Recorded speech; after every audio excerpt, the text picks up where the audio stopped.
आप 8 साल की उम्र में बच्चे को डॉक्टर के पास चेक करवाएं और वो तशख़ीस करेंगे कि क्या इनके दांतों का मसला है या इनके जबड़ों का भी मसला है। हम बग़ैर तार के दांतों को सीधा करते हैं।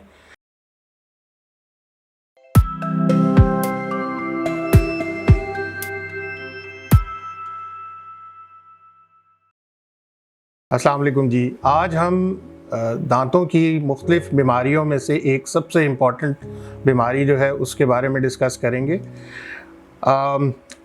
एक ज़माने में लोग तवज्जो नहीं दिया करते थे दांतों के टेढ़ेपन पे। अब बहुत ज़्यादा अवेयरनेस आ गई है और हमारे यहाँ दांतों की बहुत सारी बीमारियों में से एक बीमारी दांतों का टेढ़ापन है, जिसको मुख्तलिफ़ ऑप्शंस के साथ हल किया जा सकता है। इसके लिए सबसे ज़रूरी चीज़ ये है कि आप 8 साल की उम्र में बच्चे को डॉक्टर के पास चेक करवाएं और वो तशख़ीस करेंगे कि क्या इनके दांतों का मसला है या इनके जबड़ों का भी मसला है। अगर जबड़ों का मसला हो तो 8 साल की उम्र से उसकी ट्रीटमेंट शुरू कर दी जाती है और अगर दांतों का मसला हो तो फिर हम 11 साल की उम्र तक इंतज़ार करते हैं।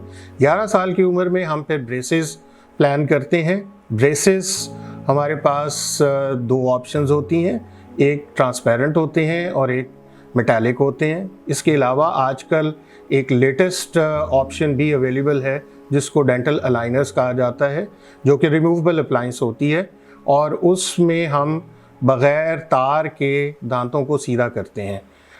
उसके लिए जो रिकमेंडेड टाइम जो एज है वो 18 साल से ज़्यादा उम्र के बच्चों की है। छोटी उम्र के बच्चों के लिए रिकमेंड नहीं किया जाता।